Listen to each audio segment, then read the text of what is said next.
Hello everyone, we have seen many things related to interference and YDAC, Young's double slit experiment. अब कुछ typical questions है, theoretical questions है, CBSE वालों को पूछता है, तो मैं कुछ भी रिस्क नहीं लेना चाहता हूं क्योंकि पोर्शन इतना कम है सेमेस्टर 2 के लिए, वो कुछ भी सब्जेक्टिव क्वेश्चन पूछ सकते हैं, कुछ भी सब्जेक्टिव क्वेश्चन पूछ सकते हैं। जो पॉसिबल सब्जेक्टिव क्वेश्चन है उसको मैं इंक्लूड करने की कोशिश कर रहा हूँ, ठीक है।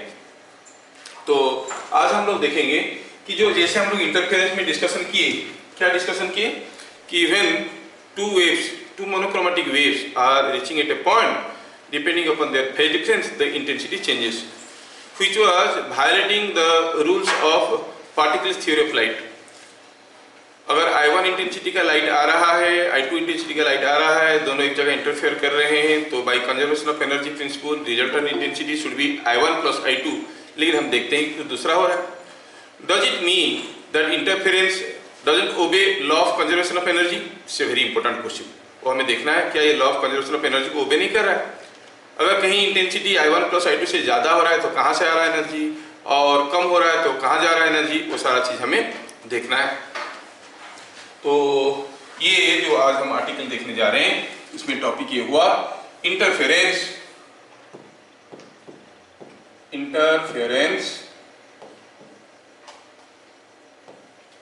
obeys law of conservation of energy. Now we have to see how conservation of energy, how कभी कभार 1 मार्क क्वेश्चन में पूछेंगे क्या ये कंजर्वेशन ऑफ एनर्जी ओबे करता है कि नहीं करता है। कभी कभार ये भी पूछेंगे कि बताओ हाउ इट, और explain how it obeys law of conservation of energy. By law of conservation of energy resultant intensity should be I1 plus I2, नहीं, लेकिन हम देख रहे हैं कि by interference resultant intensity is I1 plus I2 plus 2 root over of I1 I2 cos phi। It is something different. कहीं ज़्यादा है कहीं कम है, ज़्यादा है तो कहाँ से आया, कम हुआ तो कहाँ से गया, कहाँ पे गया, वो सब हमें अभी देखना है। चलिए एक छोटा सा एग्जाम्पल लेते हैं। सपोजिंग हम कहेंगे हियर आर 2 सोर्सेस, और ये दोनों मान लो कि किसी एक स्क्रीन पे उनके रेज इंटरफेयर कर रहे हैं। This is what is the line joining the centre of the sources and the screen. ये मान लो कि यहाँ पे हर जगह ये इंटरफेयर कर रहे हैं। Interference is taking place. अब यहां से निकलता हुआ रे भी जाके यहाँ पे पहुंच रहा है, तो यहां से निकलता हुआ रे भी यहाँ पे पहुंच रहा है। There is some interference. Suppose the phase difference between the rays at point A is 5, और सपोज इसका इंटेंसिटी I1 है, इसका इंटेंसिटी I2 है। पॉइंट A में जब इंटरफेरेंस हो रहा है, मान लो कि phase difference at A is 5, ठीक है। हम जानते हैं कि अलग अलग पॉइंट पे, A पे, B पे, C पे, अलग अलग पॉइंट पे क्या होगा on the screen, the phase difference will be different. When the phase difference is different, obviously the intensity will be different. और फेज डिफरेंस क्या है? Phase is nothing but an angle. आप अगर यहाँ पे आओगे, phase difference is 0, double slit experiment में हम देखे थे। ऊपर जाएंगे, बढ़ते जाएगा 2 पाई होगा, उसके बाद फिर से रिपीट करेगा। मतलब on the screen at different points जो phase angles है that will be varying from 0 to 360, है कि नहीं? Suppose I consider a point A on the screen where the phase difference is 5, and I suppose I consider another point on the screen. I consider another point on the screen where they say that point is B and the phase difference is pi minus 5, ठीक है। Let us consider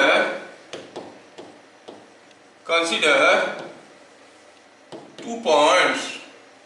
Let us consider 2 points A and B on the screen. 2 points A and B on screen where phase difference between the rays are 5 and pi minus 5, ऐसा है phase difference.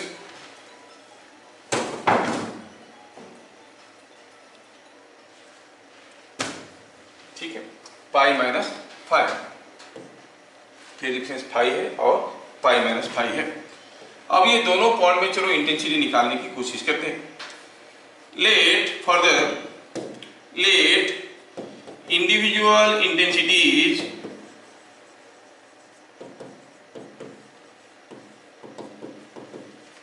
Are I1 and I2। तो what will be the intensity at A? Intensity at A क्या हो जाएगा? Formula है हमारा I1 plus I2 plus 2 root over of I1 plus I2 cos 5, sorry I1 into I2 cos 5। What will be intensity at B? It will be I1 plus I2 plus 2 root over of I1 I2 cos pi minus 5, cos pi minus 5। ठीक है, तो A पे intensity मालूम चल गया, B पे intensity चल गया। मतलब for every point A there must be a point B, जहां पर भी फेज डिफरेंस 5 है उसके कॉन्ट्रास्ट में और एक पॉइंट तो पक्का मिलेगा जहां पर पाई माइनस 5 है कि नहीं? तो A और B कोई एक दो पॉइंट को लेके हम देख रहे हैं, 5 है एंड cos और दूसरा है पाई माइनस 5। अगर हमें निकालना है what is IA plus IB, IA plus IB क्या हो गया? It is I1 plus I2 plus 2 root over of I1 I2 cos 5 plus, और मैं निकालना चाहता हूं I1 plus I2 plus 2 root over of I1 I2 cos pi minus 5। मैं दोनों पॉइंट का इंटेंसिटी को ऐड कर रहा हूं। क्यों कर रहा हूं? I just have some important logic behind, I want to justify. और आपको मालूम है कि cos pi minus 5 is same as minus cos 5, ये भी आपको मालूम है। तो चलो ठीक है, जब देखेंगे तो ये cos पाई प्लस 5, कोई प्लस 5 गलती से लिख दिया हूं, कहते हैं ये पाई माइनस 5, ये पाई माइनस 5 है।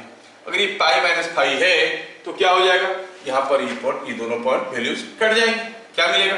Twice of I1 plus I2। समझ में आया क्या? IA plus IB is I1 plus I2। तो दोनों स्पॉट का इंटेंसिटी को जोड़े तो I1 प्लस I2 हो रहा है एवरेज इंटेंसिटी पर स्पॉट कितना हो रहा है? I1 plus I2, twice of I1 plus I2 था, दोनों का मिला के एक का होगा कितना? एवरेजली I1 प्लस I2, मतलब एवरेजली एनर्जी हर जगह बराबर है, मतलब कंजर्वेशन ऑफ एनर्जी एप्लीकेबल है। एक्चुअली में A पे कुछ कम एनर्जी है, A में कुछ ज्यादा एनर्जी है, B में कुछ कम एनर्जी है। A में कितना ज्यादा एनर्जी है? जितना हमारा ये क्वांटिटी हुआ, this is the extra energy available eight A। और इसको अगर पाई माइनस 5 को माइनस पाई cos 5 कर देते तो ये माइनस आ जाएगा, this is the less of energy available at B, है कि नहीं? I1 प्लस I2 होना चाहिए by particle nature of light, conservation of energy, जबकि ये थोड़ा ज्यादा है थोड़ा कम है। इंटरेस्टिंग है, यहाँ पे जितना ज्यादा है यहाँ पर उतना ही कम है। So conservation of energy is applicable, ये मत सोचना कि कंजर्वेशन ऑफ एनर्जी एप्लीकेबल नहीं है। दी क्या लिखेंगे इसमें? The extra energy available or available at a point, available at a point is equal to loss of energy at another point, loss of energy available at another point। Thus, law of conservation of energy conservation of energy is applicable. Law of conservation of energy is valid. Interference obeys law of conservation of energy. ये चीज आपको याद रखना पड़ेगा, ये बहुत ही important question है। ठीक है, ये हमें समझ में आ गया। थ्योरेटिकल क्वेश्चन के लिए 1 मार्क या 2 मार्क के लिए वो पूछेंगे आपको, तो आपको ये आंसर लिखना है। क्या ये बात में सबको ठीक ठाक समझा पाया?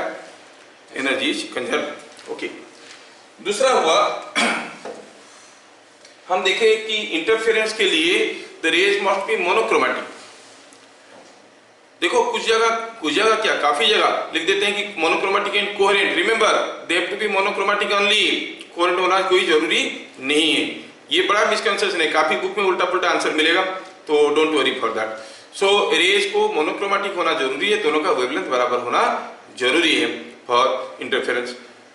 और वैसे में जो इंटरफेरेंस मिलेगा, जैसे हम लोग डबल स्लिट एक्सपेरिमेंट में कर रहे थे, रेज में मोनोक्रोमेटिक, तो स्क्रीन पे जहां पर ब्राइट स्पॉट था वहीं पे ब्राइट स्पॉट था, जहां पर डार्क स्पॉट था वहीं पर डार्क स्पॉट ही रहा, और स्पॉट्स में कोई पोजीशन बदल नहीं रहा था। तो ऐसा जो इंटरफेरेंस अभी तक हम लोग स्टडी कर रहे थे उसको कहते हैं सस्टेनेबल इंटरफेरेंस। मतलब जहां पर ब्राइट स्पॉट है वहीं पर ब्राइट स्पॉट ही रहेगा, जहां पर डार्क स्पॉट है वहां पर डार्क स्पॉट ही रहेगा। अगर रेज मोनोक्रोमेटिक नहीं है तो इंटरफेरेंस नहीं होगा क्या? तब भी होगा, but that is called non sustainable interference. मतलब जो ब्राइट स्पॉट रहेगा वो ब्राइट स्पॉट का ब्राइटनेस बदलते बदलते बदलते बदलते कभी फिर से डार्क हो जाएगा, जो डार्क रहेगा बदलते बदलते ब्राइट हो जाएगा। कंटिन्यूअसली हर एक स्पॉट का इंटेंसिटी बदलता रहेगा when it is achromatic, when the rays are achromatic means not monochromatic. ठीक है, तो उसको लिखते हैं। अब जो इंटरफेरेंस के बारे में हम लोग देख रहे हैं, इस इंटरफेरेंस को हम लोग दो कैटेगरी में डिवाइड कर सकते हैं। ठीक है, इंटरफेरेंस को हम दो कैटेगरी में डिवाइड कर सकते हैं। पहला हुआ सस्टेनेबल, दूसरा हुआ नॉन सस्टेनेबल।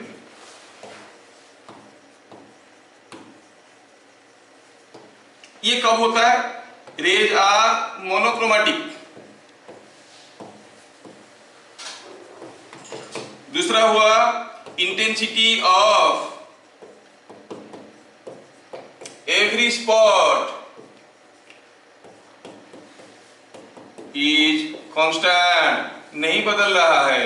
ये हो गया सस्टेनेबल इंटरफेरेंस। मतलब जहां पर ब्राइट स्पॉट देख रहा था 10 मिनट के बाद भी देखोगे वहीं पे ब्राइट स्पॉट ही मिलेगा।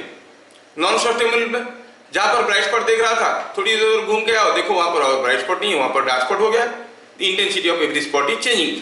ऐसा कब होता है? When the rays are achromatic. ये कब होता है? When the rays are achromatic. Achromatic means non-chromatic, non-monochromatic. ठीक है, मतलब the rays are lambda 1 and lambda 2 are not same for the two rays. समझ में आया क्या? इसमें क्या देखेंगे? Intensity of every spot changes periodically। ठीक है, हर एक स्पॉट का इंटेंसिटी पीरियडिकली बदलते रहता है। जहां पर डार्क स्पॉट था थोड़ी देर बाद देखोगे वहां पर ब्राइट स्पॉट हो गया है, जहां पर ब्राइट स्पॉट था थोड़ी देर बाद देखोगे वहां पर डार्क स्पॉट हो गया है, फिर से उनका इंटेंसिटी वगैरह कंटिन्यूअसली बदल रहे हैं। Non sustainable interference. तो अभी तक हम लोग जितने पढ़े वो क्या पढ़े? About sustainable interference. ठीक, अब ये नॉन सस्टेनेबल इंटरफेरेंस अगेन दो किस्म के होते हैं, एक हुआ विजिबल नॉन सस्टेनेबल, एक हुआ इनविजिबल नॉन सस्टेनेबल। ठीक है, बहुत सिंपल सा थ्योरी है, ज्यादा डिफिकल्ट नहीं है, थोड़ा देख लेना इसको। अब अगर वेवलेंथ दोनों का बराबर नहीं, वेवलेंथ दोनों का बराबर नहीं है तो क्या होगा? सोचो। चलिए मैं दो वेव ड्रॉ करने की कोशिश करता हूं, आप लोग थोड़ा ध्यान से देखना। ये यहाँ पे एक वेव ड्रॉ कर रहा हूं, यहाँ पे एक वेव ड्रॉ कर रहा हूं। चलिए मानते हैं कि यहाँ पे एक वेव ड्रॉ कर रहा हूं। सपोज हम कहेंगे ये कोई एक वेव है, ये ऐसा ऐसा है, मतलब उसका वेवलेंथ कुछ है आपको जो दिख रहा है। This is a wave going in this direction. Suppose I से कि ये जो वेव है, ये वेव ये यहां पे भी आ रहा है। तो आप देख रहे हो कि ये दोनों वेव क्या है, दोनों का वेवलेंथ बराबर दिख रहे हैं, तो ये दोनों मोनोक्रोमेटिक वेव। मान लो कि ये है लैम्बडा 1, इसका वेवलेंथ लैम्बडा 1, इसका वेवलेंथ लैम्बडा 1, हाँ दे आर मोनोक्रोमेटिक। ये जहां मिलेंगे वहां पर क्या करेंगे, ये बनाएंगे सस्टेनेबल इंटरफेरेंस। ठीक है, सोचो मैं किसी दूसरे वेव के बारे में बात कर रहा हूं, ये एक दूसरा वेव है, ये दूसरा वेव को थोड़ा मैं ऐसे कर लेता हूं, I will show you here itself.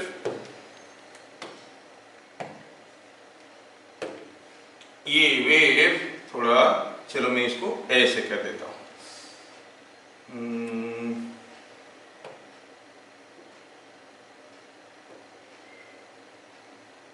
ठीक है, मैं क्या करता हूं, इस वेव को थोड़ा मैं ऐसे खींच लेता हूं, तो देखो there is a difference in their wavelength. मैं इसको थोड़ा इधर को खींच लिया, ठीक है, ये खींच लिया इधर को, तो क्या हो गया, now the two waves are not of same wavelength. ये दोनों का वेवलेंथ बराबर नहीं है।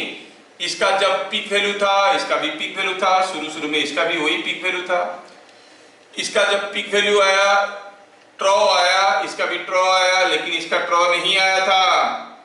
मतलब कहने का मतलब है ये दोनों तो एक साथ डेंस कर रहे थे, जब ये मिनिमम हुआ ये भी मिनिमम हुआ, लेकिन जो तीसरा वाला की बात कर रहे हैं जिसका वेवलेंथ ज्यादा है, आपको दिख रहा है कि लैम्बडा 2 इज समथिंग डिफरेंट। जब ये जीरो था तब ये जीरो था, दे वर इन सेम फेज।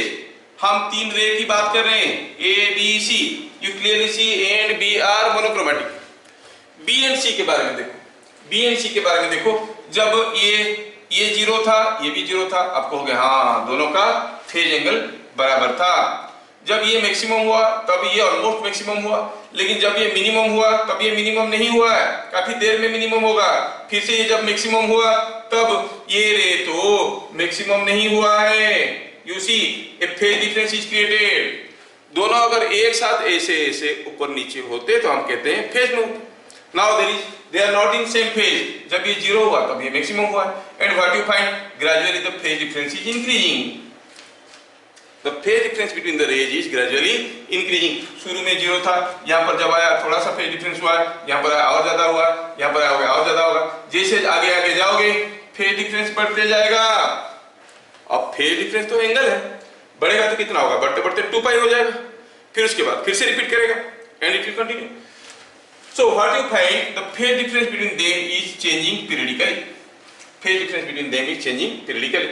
तो ऐसा केस में जब यहाँ पे दोनों रे जाके कहीं एक जगह मिलेंगे, वहां पे क्या होगा, ये वेव समय के साथ इन दोनों के बीच में फेज डिफरेंस बदल रहा है। तो एक समय में जो फेज होगा उसके हिसाब से रिजल्टेंट इंटेंसिटी मिलेगा, दूसरे समय में जो फेज होगा उसके हिसाब से दूसरा इंटेंसिटी बनेगा।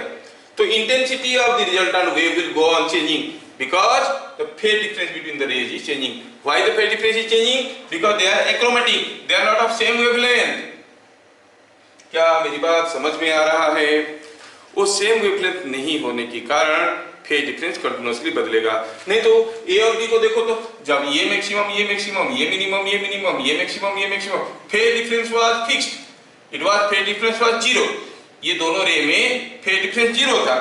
अगर हम इसको थोड़ा और आगे भी ले लेते हैं तब भी हम कहेंगे फेज डिफरेंस जीरो नहीं है, लेकिन जो भी ये कांस्टेंट है, ये जब मैक्सिमम था ये जीरो था, है ना, ये जब मिनिमम था ये जीरो था, मतलब there was a constant phase difference. They were monochromatic and coherent. They are neither monochromatic nor coherent. The phase difference is not constant nor the wavelengths are same.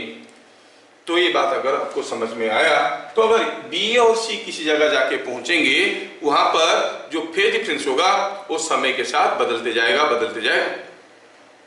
अब ये फेज डिफरेंस कितना जल्दी बदलेगा किसके ऊपर depend करता है। सोचो एक का वेवलेंथ है, सपोज न्यूमेरिकल वैल्यू लेते हैं, इसका वेवलेंथ है 1 मीटर और दूसरे वाले का मान लो कि लैम्बडा 1 इज समझाने के लिए बोल रहे हैं 1 metre, lambda 2 is suppose 1.01 metre. तो क्या होगा, जब ये मैक्सिमम हुआ ये मिनिमम हुआ ये ऑलमोस्ट मिनिमम हुआ, मतलब phase is slowly changing. Are you getting this point, है ना? फेज इज स्लोली चेंजिंग, मतलब हर एक स्पॉट का इंटेंसिटी बदलेगा। तो धीरे धीरे बदलेगा, जो ब्राइट स्पॉट था वो धीरे धीरे धीरे धीरे धीरे धीरे डार्क हो जाएगा, फिर धीरे धीरे धीरे धीरे धीरे धीरे ब्राइट हो जाएगा। You call such an interference is non sustainable interference but visible interference. आपको दिखेगा कि ब्राइट स्पॉट धीरे धीरे डार्क हो रहा है, डार्क स्पॉट धीरे धीरे ब्राइट हो रहा है, they are continuously changing their brightness periodically. Such an interference is called visible interference, visible and non-sustainable interference. However, मान लो कि lambda 1 is suppose हम कहेंगे lambda 1 is 1 meter and lambda 2 is suppose हम कहेंगे lambda 2 is something like 2 meter। तो क्या होगा, बहुत ही जल्दी दोनों के बीच में फेज बदलने लगेगा, दोनों के बीच में फेज बहुत ही जल्दी बदलेगा। कुछ समय के बाद ये मैक्सिमम आ गया होगा, ये नहीं आया होगा, ये जल्दी बदल रहा होगा, ये नहीं बदल रहा होगा। In that case you will see the phase angle between them will change very fast. When the phase angle changes very fast, the resultant intensity जो था I1 plus I2 plus 2 root over of I1 I2 cos phi, that will also change very fast. जब बहुत ही fast ये बदलने लगेगा, remember our eye cannot catch it. Persistence of human eye is 0.01 second. मतलब आपके सामने अगर कोई चीज को मूव करवा दिया जाता है in a time less than 0.1 second 0.01 second you can not recognise it. ध्यान रहे, अगर मैं आपको पूछूंगा ये क्या है, आप कहोगे पेन है, मैं अगर ऐसे ले लूंगा, बताओ क्या लिया, यू कैन नॉट से because it is not staying in front of you for a time less then 0.01 second. इसीलिए तो हम लोग 50 हर्ट्ज का एसी यूज करते हैं। 50 हर्ट्ज का एसी में क्या होता है, ये एक बार पूरा कंप्लीट साइकिल करने के लिए कितना टाइम लेता है, 1/50 दैट इज 0.02 सेकेंड्स। तो यहाँ पर एक बार होने के लिए कितना समय लगेगा, 0.01 सेकेंड। सोचो जो बल्ब आप यूज कर रहे हो, फिलामेंट वाला बल्ब, वो क्या कर रहा है, जब करंट मैक्सिमम है जोर से ग्लो करता है, करंट मिनिमम है फिर से वो स्लो हो जाता है, और ये करंट जीरो है तो यहाँ पर तो पावर जीरो हो जाता है। तो बॉल धपधपा रहा है लेकिन आपको नहीं दिख रहा है, क्योंकि आपकी जो ब्राइटनेस जो इसका बॉल का निकल रहा है उसके हिसाब से आपका प्यूपिल डायलेटेड होता है या फिर छोटा हो जाता है। When you are looking at a very bright object, आपका प्यूपिल ऑटोमेटिकली छोटा हो जाता है ना। अगर प्यूपिल सफिशिएंटली छोटा नहीं हो पाएगा तो आईलिड्स भी नीचे आएंगे, बंद कर देंगे। If you look at the sun, you can not gaze the sun with open relaxed eye, आप क्या करते हो, आईलिड भी बंद हो जाता है ना। तो ये जो प्यूपिल्स क्या हो रहे हैं, डायलेट हो रहे हैं या फिर कंट्रैक्ट हो रहे हैं by the existing 6 pair of muscles, you know, medical people must be knowing. वो मसल मैकेनिकल फंक्शन कर रहे हैं, पीपल को डायलेट करते हैं, बड़ा करते हैं, तो कभी छोटा करते हैं। इसलिए क्या होता है, रात में अगर आप सोए हुए हो तो आप जानते हो कि अंधेरा है तो रिसीव करने के लिए लाइट को प्यूपिल डायलेटेड हो जाता है, बड़ा हो जाता है, तो थोड़ा सा भी लाइट आएगा तो पकड़ पाएगा उसको। जैसे कोई रात में अगर लाइट ऑन कर देता है, for some time you are not able to see anything, क्योंकि आपको प्यूपिल में इतना ज्यादा एनर्जी जा रहा है, body the brain can not access it. तो क्या होता है, उसको फिर कंट्रैक्ट होने के लिए समय लगता है, थोड़ी देर के बाद यू फील कंफर्टेबल। अगर लाइट को बार बार ऑफ ऑन किया जाएगा, आपका प्यूपिल भी उसके हिसाब से डायलेट कंट्रैक्ट होने लगेगा। लेकिन अगर बहुत जल्दी करने लगोगे तो ये उतना जल्दी नहीं हो पाएगा, एक पर्टिकुलर एवरेज पोजीशन में रह जाएगा। आपको लगेगा कि घर में अंधेरा नहीं है, एक एवरेज इंटेंसिटी हर जगह दिखेगा जबकि लाइट ऑफ ऑन हो रहा है। If the light is made to be off and on with an interval of 0.01 second, तो ये बंद हो रहा है, आपको नहीं दिखेगा, you will see an average intensity। समझ में आ रहा है क्या? That is what is the magic here. That is what I wanted to say. अगर वेवलेंथ दोनों का पास है तो ब्राइटनेस बदलेगा, धीरे धीरे बदलेगा, फिर आप ब्राइट स्पॉट डार्क स्पॉट को रिकॉग्नाइज कर पाओगे। और देखोगे क्या, देखोगे ये कि जो इंटरफेरेंस हो रहा है और नॉन सस्टेनेबल तो है लेकिन विजिबल है। लेकिन अगर वेवलेंथ का डिफरेंस ज्यादा है, they will be changing so fast that you will see an average intensity, you will not be able to see the interference। इसका मतलब नहीं कि इंटरफेरेंस नहीं हो रहा है, इंटरफेरेंस हो रहा है but you are not able to see। समझ में आ रहा है? तो इसको क्या लिखेंगे हम लोग, अभी हम लोग क्या लिखेंगे, इसके ऊपर लिखेंगे कि जो नॉन सस्टेनेबल इंटरफेरेंस है, बहुत ज्यादा लिखना नहीं है, क्या है खाली आपको जानकारी रखना है। जो नॉन सस्टेनेबल इंटरफेरेंस है, नॉन सस्टेनेबल इंटरफेरेंस है, इसमें दो किस्म के होते हैं। पहला हुआ विजिबल, दूसरा हुआ इनविजिबल। ठीक है। ये विजिबल इंटरफेरेंस कब होता है? When λ1 minus λ2 is small. ये किसके लिए होता है? एक्रोमेटिक वेव्स के लिए होता है, मतलब their wavelengths are not equal. When λ1 minus λ2 is small you see it is visible interference. Invisible कब होता है? When λ1 minus λ2 is large. ये होता है कब? When λ1 minus λ2 is large you see it is large. ऐसा, ठीक है, ये ऐसा है, ठीक है। जब आपका वेवलेंथ ज्यादा है phase angle changes at a very faster rate, ठीक है। और कितना फास्टर रेट में? ताकि एक ब्राइट स्पॉट से डार्क स्पॉट होने का जो पीरियड है वो 0.1 सेकंड 0.01 सेकंड से भी कम हो जाएगा तो आपको लगेगा कि कंटिन्यूअसली ब्राइट है।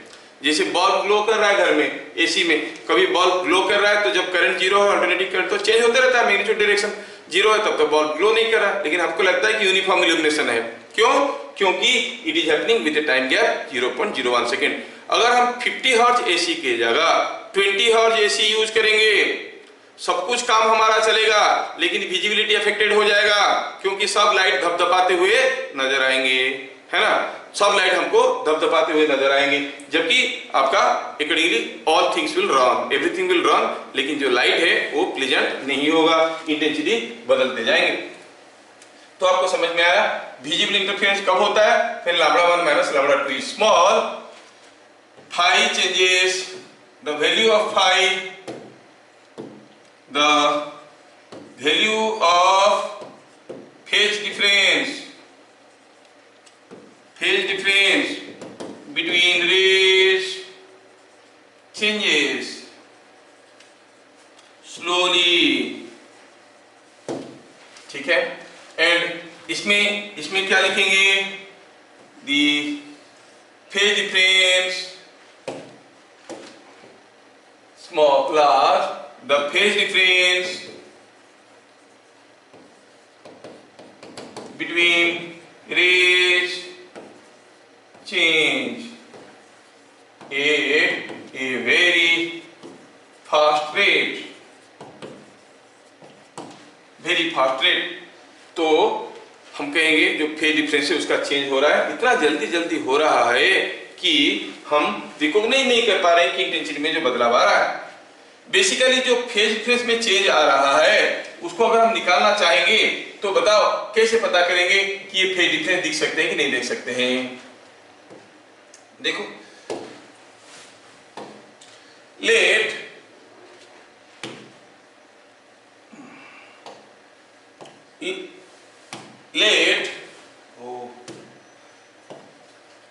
omega 1 and omega 2 are the angular frequencies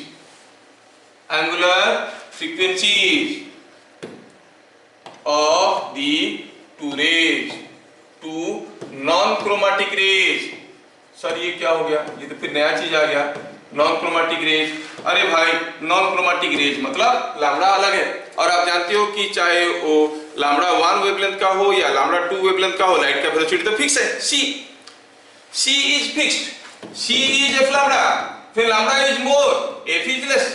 तो λ1 अगर ज्यादा होगा f1 लेस होगा, λ2 अगर ज्यादा होगा तो f1 f2 कम होगा। तो दोनों में से λ1 λ2 अलग अलग हो गए तो omega 1 and omega 2 will be different, क्योंकि आपका जो ओमेगा है वो क्या था? 2 पाई f।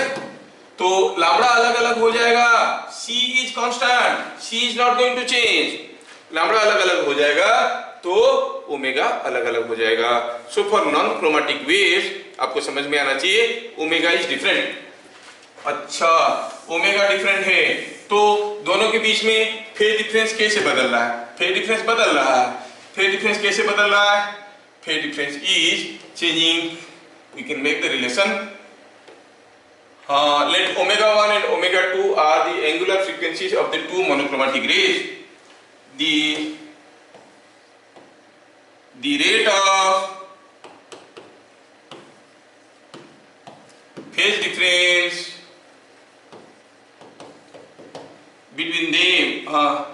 of change in phase difference, rate of change in phase difference, rate of change in phase difference between them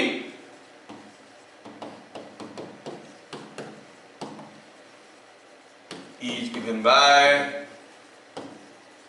d phi by dt is equal to omega 1 minus omega 2.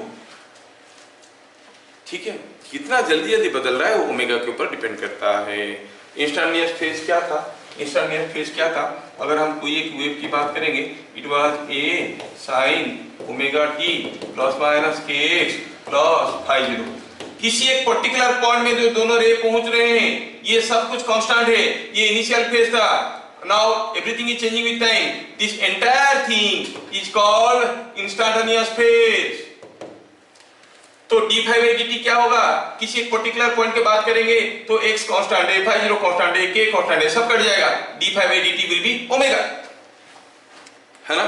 d phi by dt will be omega. तो आप कहोगे हमें rate of change in चाहिए, rate of change in phase difference चाहिए. तो d phi by d by dt of phase difference क्या हो जाएगा? d phi 1 by dt minus d phi 2 by dt which is equal to omega 1 minus omega 2. So this is what is the rate of change in phase difference between the rays. अब if 2 pi by omega 1 minus omega 2 is time period of changing intensity,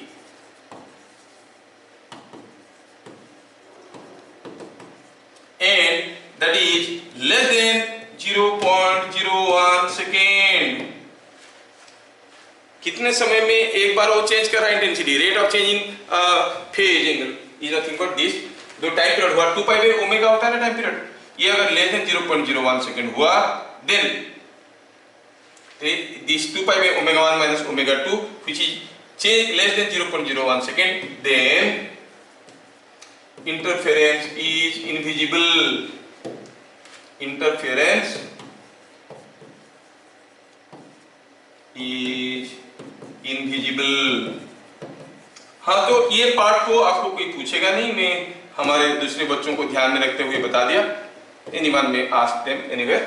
तो आपको खाली याद रखना है कि ये वाला पार्ट पे ज्यादा ध्यान नहीं देना. आपको याद क्या रखना है कि विजिबल इंटरफेरेंस कब होता है? When the difference in wavelength और difference in frequency is small, you see you get visible non sustainable interference, और when the difference in wavelength और difference in frequency is large, we get invisible non sustainable interference. ठीक है, ये हो गया visible interference, ये हो गया इनविजिबल इंटरफेरेंस. क्या यहाँ तक की चीजें सबको समझ में आया? ठीक है, तो पूरा जो बताया उसमें से आपको क्या याद रखना है, शुरू से मैं बता देता हूँ. शुरू से बता देता हूँ आपको एग्जाम के लिए क्या याद रखना है. इंटरफेरेंस वो तो देख ली कि ओबेज कंजर्वेशन ऑफ एनर्जी, खत्म. दूसरा हुआ इंटरफेरेंस में बी सस्टेनेबल नॉन सस्टेनेबल. सस्टेनेबल कब होता है? When the rays are monochromatic, intensity of every spot is constant. It is non sustainable when you say ये जो आपका एक्रोमैटिक होगा, wavelengths are not equal, intensity of every spot is changing periodically.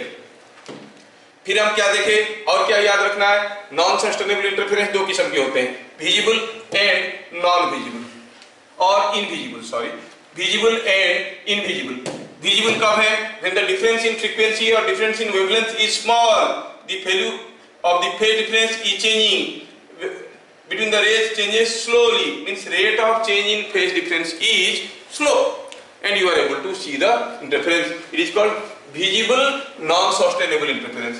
When the difference in frequency or difference in wavelength is large, it is called invisible non-sustainable interference.